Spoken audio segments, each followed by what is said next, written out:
What happens to inmates in U.S. prisons if there's ever a large-scale war or the U.S. is invaded? Today I'm going to talk about a topic that's intriguing as well as grim, because the possibilities are extreme, and we don't exactly know yet. Stay tuned to find out. I'm DCmeNow, and welcome to the channel. Not one of your friends is fucking funnier than me, bro. I don't have any friends. You fucking lose.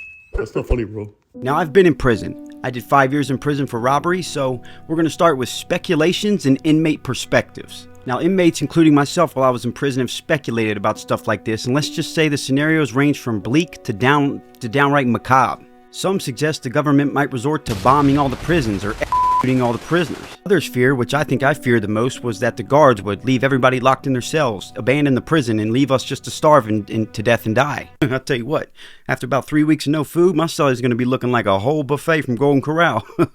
I feel sorry for him. But anyways, moving on. But we got to remember here, a lot of these speculations just reflect inmates' low value feeling to society. You know, when you're in prison for a while, you feel like you're worth less. You know, you're low value. So of course we look at the worst possible case scenario. But let's look towards some historical context to see if maybe we're close here. Okay, history can offer us some clues. During World War II, for instance, the fate of inmates varied. Some were left in prison while others were offered early parole in exchange for military service. There's no one-size-fits-all answer here. Now let's talk about treatments of prisoners of war prisoners, if that makes sense. It's worth noting that in international conflicts, captured fighters are considered prisoners of war. They're protected by international law from inhumane treatment, right? But, and that is a big but, U.S. inmates aren't POWs. They're non-combatants. As if that matters. I don't know. Now, just like you, I'm interested in stuff like this because, you know, like I said, I was in prison and this could have been me. You never know, especially with all the stuff going on right now. It's crazy.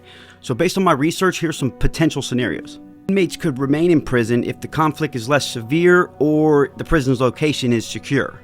So that means, you know, maybe the territory is still held by the U.S., the invading army's not close, and for the time being, they would just remain and do things as normal. Also, which this one I find hard to believe because, again, you know, maybe it just reflects my feeling of low value from society, but prisoners may also be evacuated to a safer facility if the prison is at risk. Now, this one I'm suspicious about.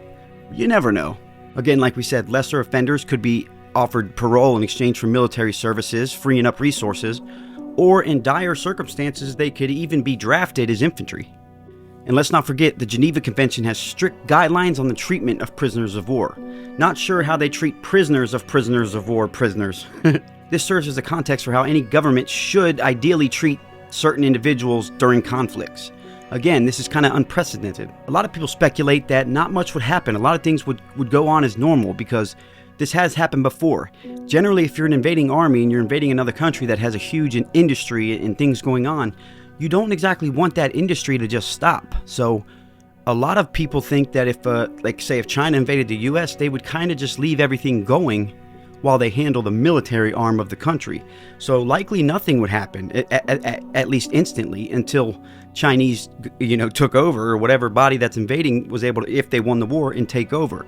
So in a lot of cases, things would just keep going on as normal, you know. During wars, life goes on. As funny as it is to say, you know, it's not exactly like most people, if they overtake the U.S., are here to kill the population, if you get what I'm saying. So chances are, if another country invaded, you might not really be affected by it that much, but there's just all types of things that could happen. So while there's no concrete plan publicly available, I think it's a topic worth discussion, especially in these uncertain times right now. Let's hope it remains a hypothetical question that we never have to answer, okay? Anyways, if you like videos like this and other stuff, I do skits, I do funny stories, I do speculation, comment on pop culture. My name is DCmeNow, that's the channel name. Like, comment, subscribe, and I'll see you next video. Not one of your friends is fucking funnier than me, bro.